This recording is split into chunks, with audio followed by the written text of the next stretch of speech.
Hi, I'm Stuart Ball and welcome to lesson 6 on the CAGED system, putting it all together. Now, I could talk about this all day, but I'm not going to do that. I'm going to give you a very simple example where you can start to use this straight away and probably in something you're already playing, and that's going to be the blues. We did all the examples in A to show you the different shapes and what you can do with them. Now, if we take a blues in the key of A, okay, we have 3 chords. If we do a very basic blues, 3 chords, we have A, we have D, and we have E. And so what I recommend you do is you start wherever you choose to start. So let's start in a very obvious position, which is going to be the E shape playing an A. Okay, I'll just do it with a clean sound just to get us started off. We already covered this, okay? That's going to be our A shape. So the next chord will be D. I think we would agree that the most available and closest D would be here, which is the A shape, okay? So, and I know this is a little bit confusing, but stick with it because eventually it will just sink in, okay, if it hasn't already. So we have an A with the E shape, we have a D with the A shape, and then we need to have an E, and the closest one is going to be this E here, which is going to be E with a C shape. Okay, so let's just run over that one more time. We have A with an E shape, D with an A shape, maybe that's a little bit better way to visualize it, and then we have E with a C shape. So in other words, when we're doing our soloing, okay, and it's also a good idea to recognize the minor pentatonics that fit around those shapes. But what I would do is, if you're just starting out with this, okay, just use the A minor pentatonic or the pentatonic from the key that you're in. So in other words, what I'm trying to say is, I'll just go back to my clean sound. If I'm using this E shape for A and I play my arpeggios and my ideas,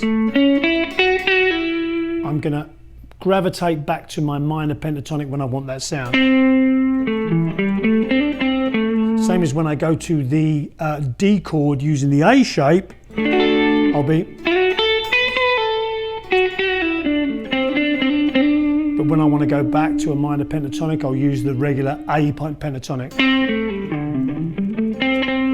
We can discuss more technical things later on, but this is just a really good way to start. And then when we go to E, we have this shape.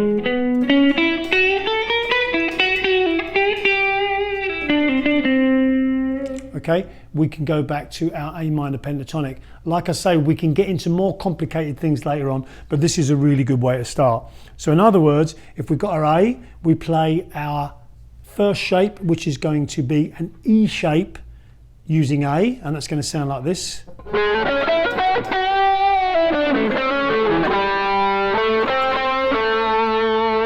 And that's what we'll use for the A. When the D chord turns up, we'll go to our,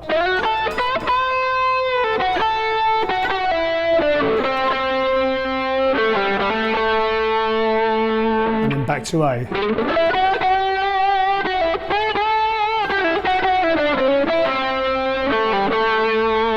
When the E chord comes up, we use the C shape. When the D chord comes again, the D shape. Back to A.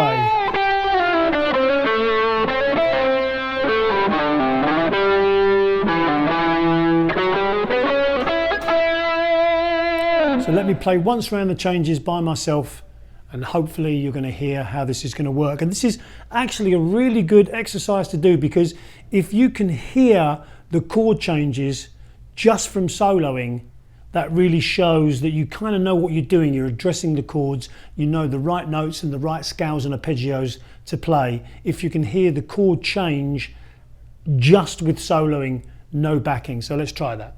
3, 4.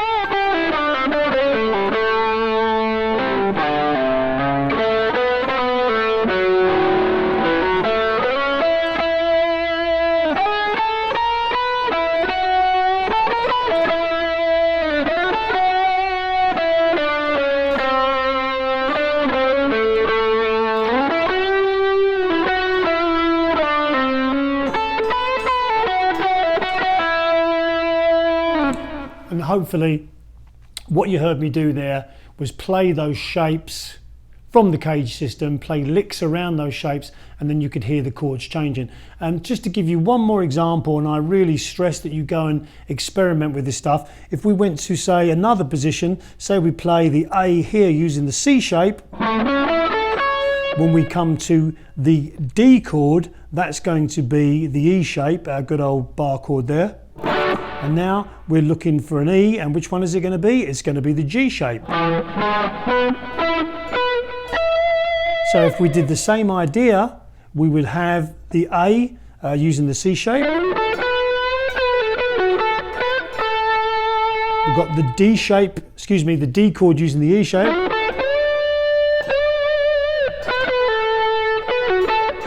Back to A.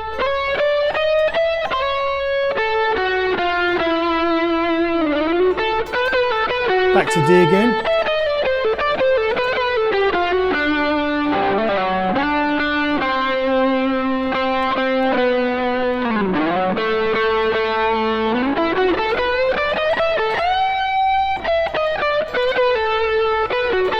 Now the E with the G shape.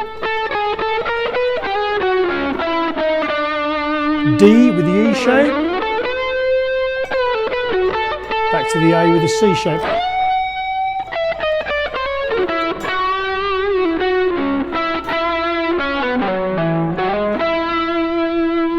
And you can do that all over the neck, and then you'll start to find that when you're playing your solos, you're going to be able to navigate this sort of stuff really well. Like I say, maybe not the best thing for, you know, the latest heavy metal album, but for your kind of blues and your country and your little bit more old school jazz, this stuff is the stuff.